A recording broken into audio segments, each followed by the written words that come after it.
Oi pessoal, tudo bem? Hoje a gente vai falar um pouquinho sobre simbologia. No caso, a gente vai falar especificamente sobre simbologia de válvulas direcionais de pneumática, né? Então a gente vai falar aqui sobre duas especificamente. A gente já comentou algumas vezes, mas só para reforçar, né? No caso, exemplo, essa válvula, que é uma válvula bem comum da área pneumática, né? Observa que ela tem essas duas áreas, né? Que estão aqui ligadas, né? Vou colocar aqui área um, área 2.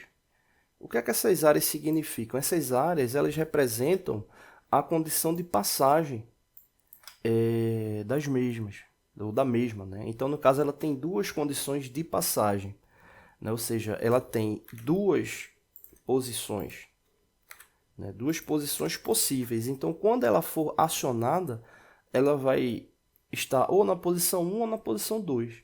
Essa válvula aqui especificamente significa o quê? Ou vai estar bloqueando a passagem do ar, ou liberando a passagem do ar, né? Então, o primeiro ponto é esse, ela tem duas posições. E a questão é, quantas conexões vão poder ser acionadas a ela? Nesse caso, observa que ela tem uma, duas, três. Ou seja, tem três possibilidades de conexão. Aí você pode dizer, não, tá errado, né? Três não, ela tem quatro, seis. Porque não tem mais três do outro lado. Só que essas três do outro lado são as mesmas dessas outras três iniciais. A gente está falando de mangueiras que vão ser conectadas à válvula. Então a gente vai ter três. Quando ela muda a posição, que é uma posição interna, ou seja, o carretel, quando ela muda essa posição interna, as três mangueiras permanecem, né? Então, nesse caso, ela tem três conexões, né? Três conexões estão ligadas justamente a esses indicadores que eu marquei aí, né? Então, em resumo, ela é a famosa três duas vias, ou seja, três conexões por duas posições, né? Então, essa válvula é chamada de três duas vias. O que acontece com essas válvulas? Como é que elas são acionadas? Exemplo, esse caso aqui, ela é acionada por meio de um solenoide e retorno por mola. Essa condição de acionamento, ela pode alterar, né, nas válvulas, então é importante ficar atento com isso. Tem vários tipos de elementos que possam acionar elas, né? No próximo vídeo a gente vai falar sobre isso. Então, nesse caso aqui, ela é uma válvula 3 duas vias, acionada por solenoide e retorno por mola. Essa daí é a válvula. Uma válvula pneumática, né? A gente normalmente identifica com as saídas, né, para a atmosfera, né? No caso das válvulas hidráulicas, você tem justamente a questão do retorno para o tanque. A gente vai falar também depois. Bom, só para finalizar, essa outra válvula aqui, ela é diferente da que eu mostrei agora. Se você observar, ela continua tendo duas posições, ou seja, essas duas caixinhas aqui, né? Então ela tem duas posições, posição 1 e posição 2, beleza? Só que agora ela possui cinco conexões, que são esses pontinhos que eu estou marcando aí de azul. Mesma situação, ela sempre vai ter a mesma quantidade de conexões em uma caixinha e na outra. Só que você tem que lembrar que isso aí é externo, ou seja, são mangueiras que estão ligadas aqui ao externo. Então, quando ela movimenta o carretel interno, que é o carretel, é por onde vai ter a distribuição da passagem do fluxo interno. Então, quando ela movimenta o carretel, ela não movimenta a condição das mangueiras. Então, ela tem cinco conexões. Se você observar aqui, dá para ver bem essas cinco conexões. Aqui uma, duas, três, quatro, cinco. Né? Ele está aqui no modo de simulação, por isso que ele mudou a posição. Né? Ele estava nessa daqui e mudou. Então, nesse caso, observa que ela tem duas posições e tem as cinco conexões, né? Então, essa daí é a famosa 5 duas vias, ou seja, cinco conexões e duas posições, né? Então, ela é chamada aí de válvula direcional 5 duas vias. Ela também essa daqui também é acionada por solenoide e tem retorno por mola, tá bom? A gente vai falar em outros vídeos sobre outros elementos de simbologia, né? Então aí fica essa dica aí para interpretação das válvulas direcionais. Só para não perder aqui o raciocínio, essa outra aqui tem a mesma condição lógica da primeira. Ou seja, duas posições, três vias, né? Ou seja, as três conexões, né? Acionada por solenoide e retorno por mola. Agora, o que é isso aqui em cima? Isso aqui significa que ela também pode ser acionada manualmente, né? E no caso dessa simulação aqui, ela está só ligada a esse acionamento manual. Vê que só quando aparece a mãozinha que eu aperto que ela aciona. Ela não está com nenhuma condição lógica aqui ao acionamento por solenoide. Bom, não deixe de se inscrever no canal, toda semana tem vídeos novos. Valeu! Oi pessoal, tudo bem? Hoje a gente vai estar dando continuidade às nossas aulas da parte de hidráulica. Hoje a gente vai falar especificamente sobre simbologia, reforçar na verdade, né? E quero mostrar para vocês aqui essa simbologia, né? É uma válvula direcional, né? Essa daqui ela atua bem como um bloqueio mesmo, né?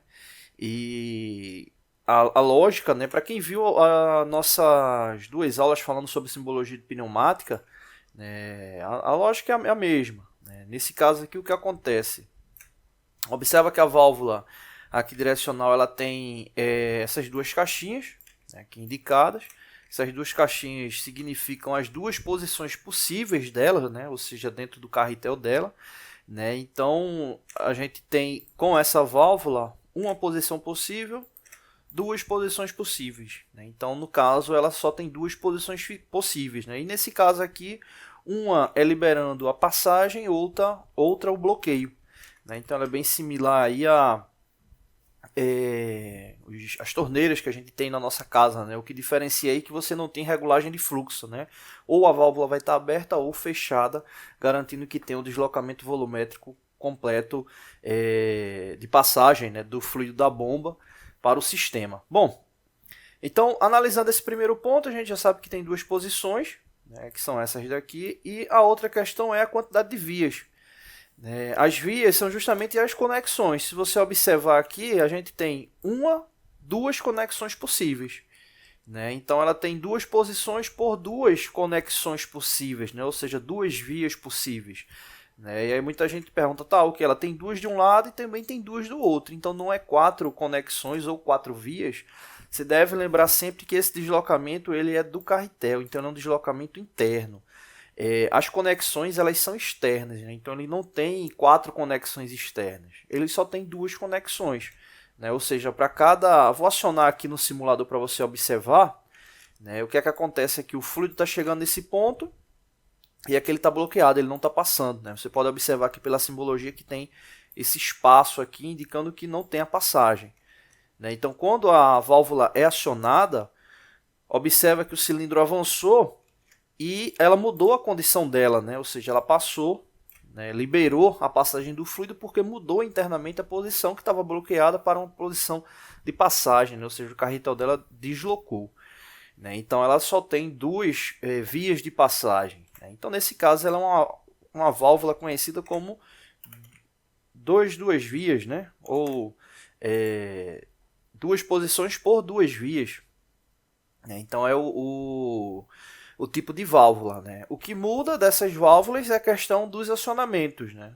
Mas a lógica aqui dela não muda. Se você pegar qualquer uma dessas duas vias, não muda internamente. O que pode mudar internamente é a condição inicial dela. Exemplo, essa daqui é a condição inicial dela, é normalmente fechada, né? Ou seja, quando o sistema é ativado, não tem a passagem. Ela poderia ser normalmente aberta, né? Então quando o sistema fosse ativado ela já estaria liberando a passagem do fluido, né? Mas não é o caso, ela é normalmente fechada, né? Então o que muda poderia ser isso, mas externamente ela é acionada manualmente e o retorno dela é por mola, né? Então essa é uma válvula de duas vias por duas posições, acionada manualmente e retorno por mola, tá bom? Não deixe de se inscrever no canal, toda semana tem vídeos novos, valeu! Oi pessoal, tudo bem? Hoje a gente vai dar continuidade a nossos vídeos aí da parte de transmissão mecânica, né, engrenagem, redutor. Hoje a gente vai estar fazendo mais um cálculo aí na parte de transmissão, né, questão de RPM. O outro que a gente fez na parte de engrenagem, a gente levou em consideração 2 engrenagens, e agora a gente vai ter um pouco mais de engrenagens aí no sistema, né? Esse é o sistema que a gente vai fazer a situação problema, né? É um sistema que tem um RPM de entrada, né? Tá aqui ligado ao motor. Essa RPM de entrada vai ter uma rotação direta para esse eixo, né? O qual ele tem aqui uma engrenagem. Dessa engrenagem, transmissão para essa aqui maior, né? Com maior número de dentes. Tem uma outra engrenagem que está aqui no mesmo eixo, com um número de dentes menor. E transmite para essa última aqui, que tem uma quantidade de dentes aí bem maior do que as demais. E está aqui nesse último eixo. Então aqui nesse eixo aqui é onde a gente vai ter a saída da transmissão, né? Aqui é onde a gente vai ter a rotação final, tá bom? Vamos aí supor a rotação de entrada 1200 RPM, né? 1200 rotações por minuto. Essa engrenagem menor, vamos supor ela aí com 40 dentes. Essa maior com 80, né? A gente está chamando aí Z1 a menor, Z2 na sequência aí essa maior. Z3 60 dentes, que está aí no mesmo eixo. E por último Z4 com 140 dentes, né? Então são esses dados aí para a gente calcular a RPM final, né, que é justamente o que a gente está querendo saber. Bom, para isso, o primeiro ponto, né, o que a gente está querendo descobrir aqui é esse N2 inicialmente. Esse N2 não é a rotação final. Esse N2, vou explicar agora o que é. Esse N2 é a rotação no eixo subsequente, ou seja, nesse eixo aqui. Então esse eixo aqui ele vai ter uma segunda rotação, que é o que a gente está chamando aqui de N2. Então N2 é essa segunda rotação. Haja vista que a gente tem 3 eixos. Esse primeiro eixo aqui ele já está com 1200 RPM. A gente vai querer saber a rotação desse segundo eixo aqui, N2. E por último, N3 aqui, que é essa última rotação. Então N2 é esse eixo subsequente intermediário. Então, para o cálculo do N2, a gente vai ter a relação do número de dentes da engrenagem 1 multiplicado pela rotação do motor. Tudo isso aí dividido pelo número de dentes da engrenagem Z2. Então, a gente vai chegar aqui na rotação final. Para quem viu o nosso último vídeo, né, falando dessa parte de transmissão por engrenagem, aqui está fácil para descobrir o quanto é que vai dar essa N2 nessa segunda rotação. O número de dentes da primeira engrenagem é 40, o número de dentes da segunda 80. E no caso é inversamente proporcional, né? Então no caso, se a gente tem 1200 RPM para 40 dentes de engrenagem, para 80, ou seja, significa que é a metade. Então quando essa engrenagem menor completar 360 graus de giro, a maior só vai estar na metade, ou seja, 180 graus. Então a proporção nesse caso aí seria essa rotação diminuir pela metade, né? Então quando a gente fizer o cálculo aqui vai confirmar, mas essa rotação aqui provavelmente vai ser 600 RPM, que é a metade da inicial, né? Então substituindo os valores, a gente vai ter 40 vezes 1200 e dividido por 80, confirmando aí 600 RPM, né? Então N2, que é referente a esse segundo eixo intermediário, ele vai ter 600 rotações por minuto.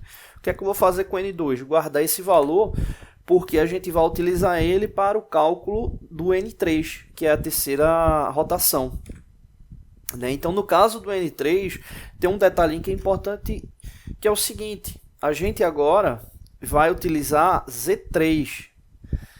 Quem é Z3? É essa engrenagem aqui, menor, né? Observa que o cálculo que a gente fez anteriormente, ele foi dessa engrenagem aqui para essa outra, né? Z1 para Z2.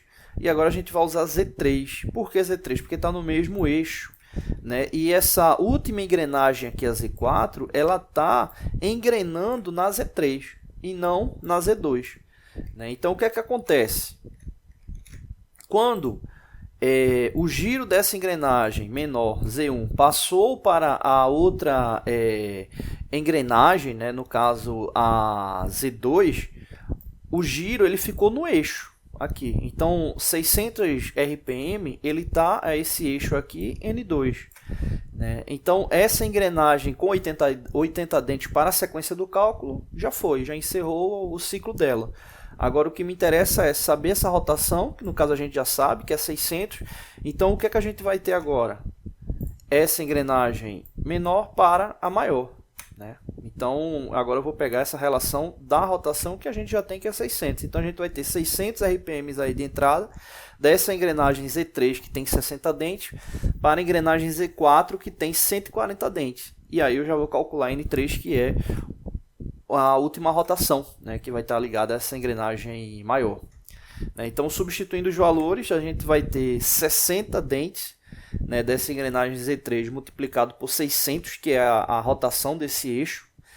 E fazendo essa multiplicação, divide por 140, a gente vai encontrar 258 rotações por minuto, aproximadamente.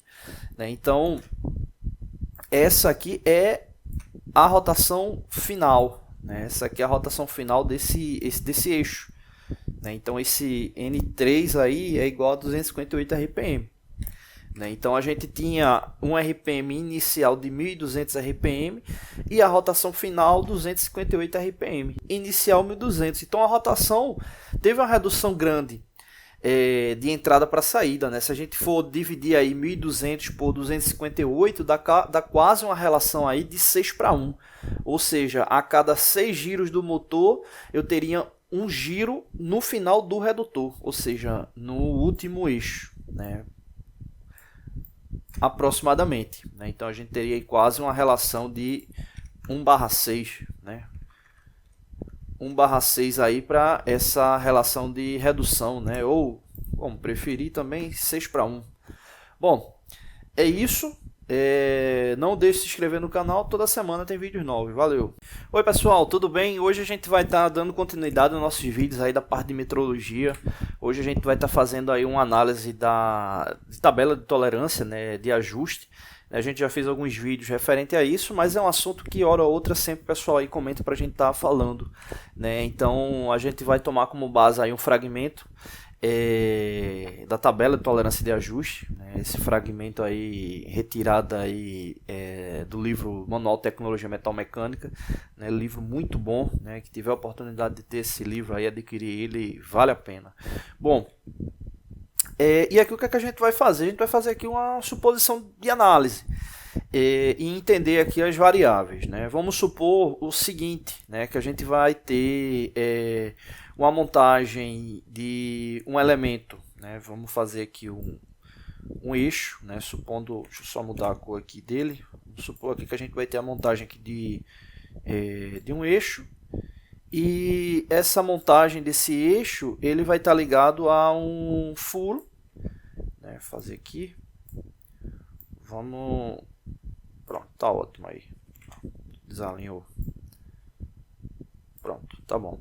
Aí, então vai ser a montagem levando em consideração o que? O diâmetro. Vamos supor aí um diâmetro de vamos colocar aí 10 milímetros, um diâmetro de 10 milímetros, o qual ele vai ter uma tolerância H5, tolerância H5. E para o eixo, e para o furo, vamos colocar aí uma tolerância com folga H6, então aí H5, H6 para 10 milímetros de diâmetro, Deixa eu apagar aqui o eixo e furo, e aí a gente vai analisar as variáveis, de folga máxima, mínima e intermediária dos dois. Então, primeiro detalhe, 10 milímetros, a gente tem que observar aqui a relação da faixa nominal. Então aqui a gente tem, lembrando que é um fragmento da tabela, a tabela é enorme, então aqui vai até 3 milímetros, aqui de 3 a 6, 6 a 10 e 10 a 18. Então o que acontece? O intervalo à direita, exemplo aqui de 3 a 6, significa o quê? Que ele vai de 3 até o limite antes de chegar no 6, exemplo, se a gente tivesse um valor de 5,999, a gente utilizaria esse campo aqui. Só que no caso, se a gente for utilizar o 6, a gente vai usar no intervalo subsequente. Então de 6 a 10 significa que ele vai de 6 até 9,999 e assim sucessivamente. Então como a gente está querendo 10, a gente vai usar essa aqui de baixo.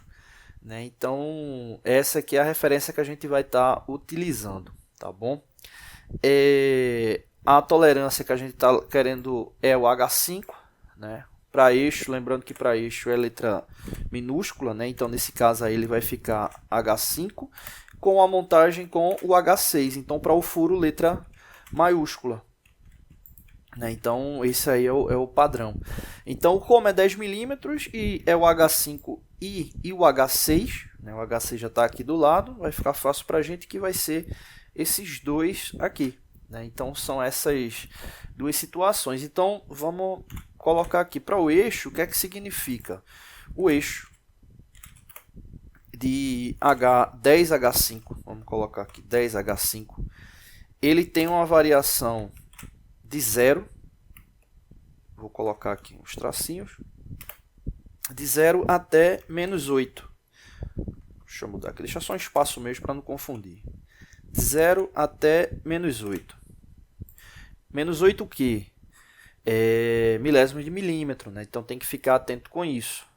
Então a variação dele é essa. No caso do furo, o furo ele é também 10 milímetros, o nominal dele, só que ele é o H6.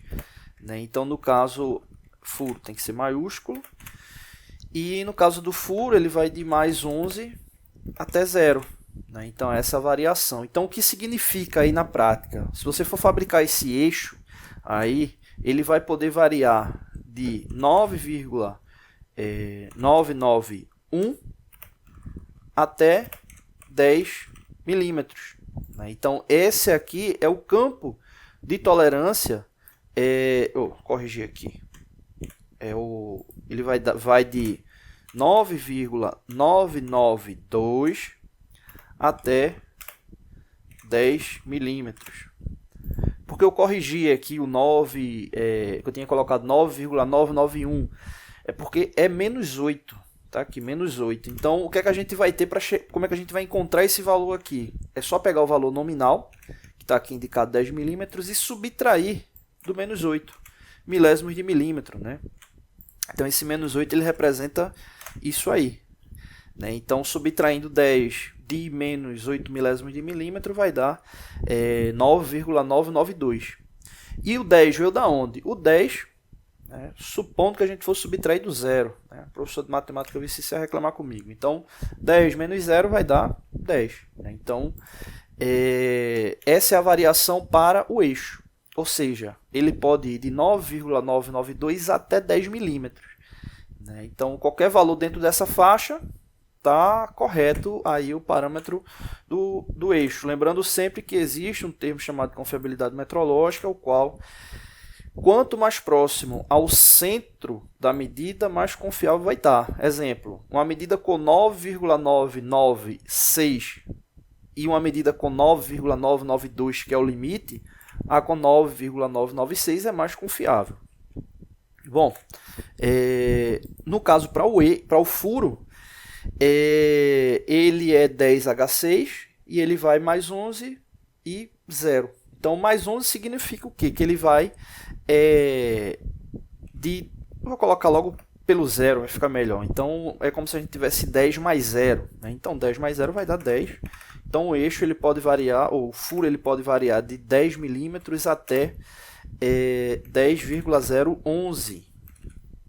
De onde foi que veio esse 10,011? Somou com o mais 11 aqui. Né? Então, qualquer valor dentro dessa faixa aí para o furo está correto.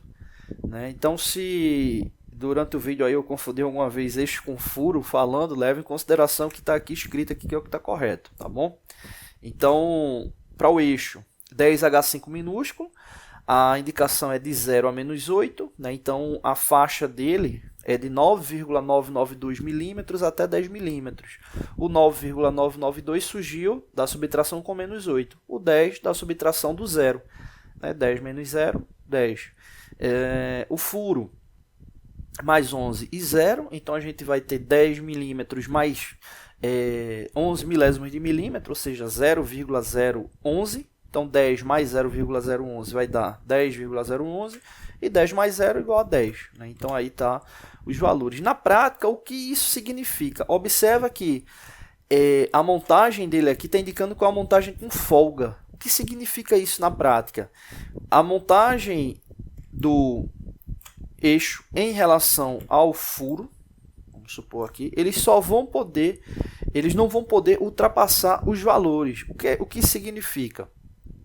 A gente não vai ter sobremedida aqui, se a gente, exemplo, fabricar o eixo com o maior valor dele, que é 10, e o furo com o menor valor, que é 10 também, eles vão ficar na mesma condição nominal, né? Então, é por isso que indica aí com folga, né? E o valor com maior distância seria justamente a montagem com o eixo com 9,992 milímetros e o furo com 10,011 milímetros, né? Então, se a gente for calcular aqui a folga mínima, tá aqui, folga mínima. Lembrando que esse aplicativo aqui que eu uso, ele não coloca acento. Então, a folga mínima vai ser o quê? 10 menos 10. Vai dar igual a 0. Né? Então, a folga mínima aí é 0. E a folga máxima, vou colocar aqui, vou colocar aqui max, folga máxima vai ser 10,011 menos 9,992, né? Então, fazendo essa subtração aí, ela vai dar 0,019 milésimos de milímetro, né? Então, essa é a folga máxima, tá bom? Então, essa é a interpretação que a gente tem aí utilizando esses dois valores. Não deixe de se inscrever no canal, toda semana tem vídeos novos. Oi pessoal, tudo bem? Hoje a gente vai estar dando continuidade à questão metrológica, né? Análise de tolerância de ajuste, né? Vamos tomar como base aí o mesmo fragmento de tabela que a gente utilizou no último vídeo, lembrando que é um fragmento de tabela de norma. E eu extraí aí essa imagem aí do livro Manual de Tecnologia Metalmecânica. Como já disse para vocês, é um livro muito bom. Quem tiver oportunidade aí, adquira, que vale a pena. Bom, o que a gente vai fazer aqui? Quem viu o último vídeo, né, a gente vai fazer um novo exemplo, também iniciando do zero. E vamos escolher aqui uma outra combinação. Lembrando que essa tabela ela representa quando você vai ter montagem, né? Furo com eixo, barra com rasgo, enfim, montagem de elementos que vão ter uma necessidade de ter um determinado ajuste. Aqui tem ajustes aqui indicados aqui com folga, intermediário, com sobremedida. A gente fez no último vídeo aqui o H5 com H6 para o 10 milímetros, né, que foi esse aqui. Vamos usar agora um dessa parte aqui da tabela, vamos fazer aqui para o eixo H6 e vamos fazer aqui uma montagem com o M7 aqui, com folga intermediária. Vamos fazer uma análise aí do eixo. Vamos usar agora um eixo com 8 milímetros. 8 milímetros ele já está aqui, que a gente sabe que vai de 6 a 10, né?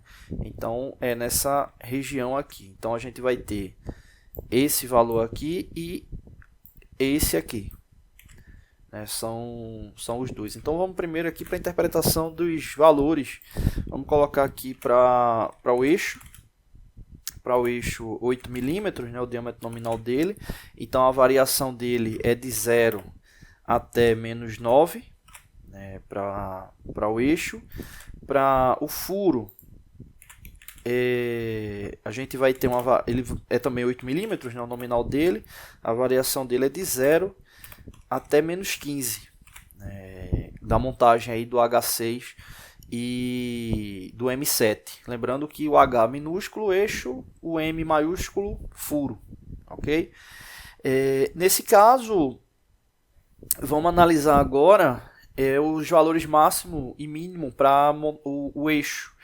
Então, no caso aqui, para o eixo, se a gente tem 0 e menos 9, significa que o eixo ele vai poder variar de 8 milímetros menos 9 milésimos de milímetro, vai dar 7,991, né, milímetros, até 8 milímetros. Né? De onde é que vem esses valores?